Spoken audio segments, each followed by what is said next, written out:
finally got some good heat today, and I thought that the guys handled it pretty well, moving around. Got a lot accomplished, and I thought the kicking game looked really good today. The kickers, I thought, looked excellent. So, all right, any questions? How important is heat to training camp? Oh, you need it.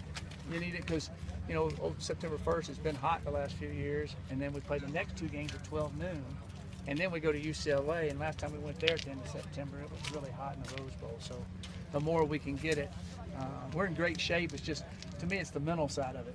You know, you're sweating more and just fighting through it, so you're able to think under that duress. So I'm glad we got some today. Terrence Lang was not here over the summer, but yeah.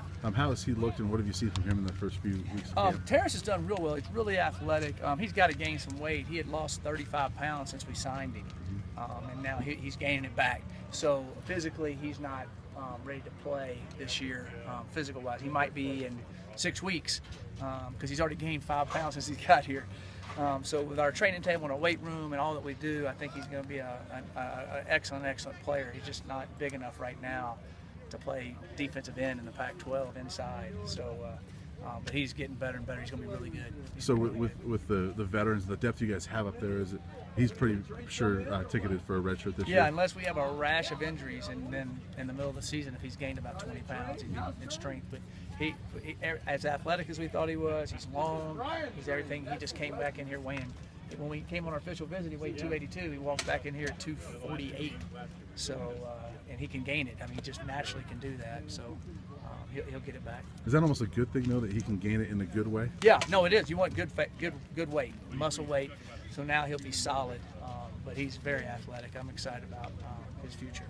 Lyle Tuiloma mentioned to me that college recruiters don't often come to his side of the island. What do you remember kind of about the discovery process of him and bringing him to your Well, we went to a satellite camp in Hawaii, and it was really rough. So going to Hawaii for satellite camp, but it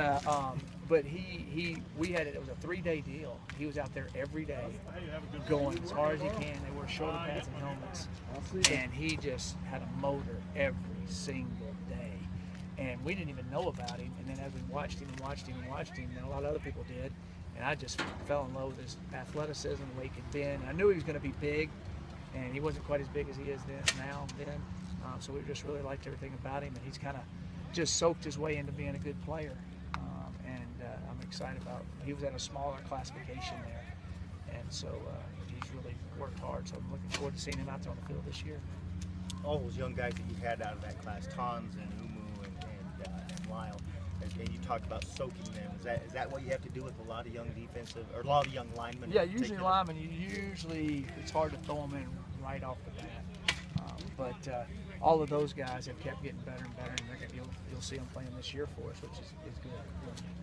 Mike, we hear a lot of pretty much everything good that's going on around here because we can't see practice. Is there anything that you're seeing that you're not liking, that you're concerned about? The weather in the mornings when it's raining and 60 degrees. No, you're always worried about everything. I mean, I could write off a litany list of it. But I think that the effort and the way we're doing it, and I see guys keep making increment improvements.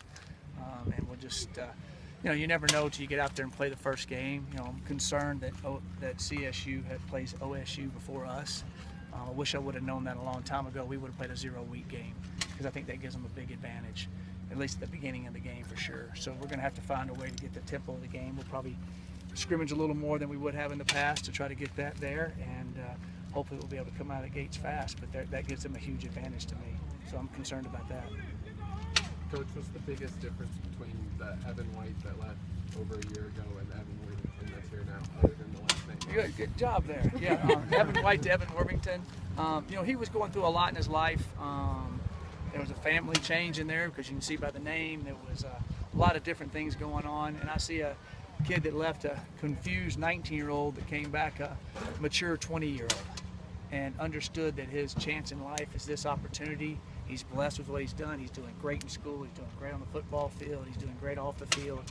So I just see a guy that grew up, learned from it, and took it.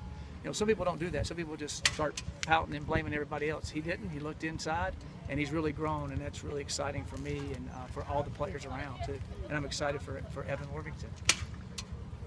Outside of Isaiah Oliver, the 2, 3, and 4 corners, they just haven't had a ton of playing experience. Do Right. you like what you're seeing out of those guys in camp? Some days I like it, sometimes I don't, but that's all part of the process. And I think that they are, they have the length, they have the athleticism. They just got to keep playing. The good thing for them, and I always have to put in the back of my mind too, they're not going up against guys that aren't very good. So sometimes your seconds aren't as good. Our seconds are just as good as our first.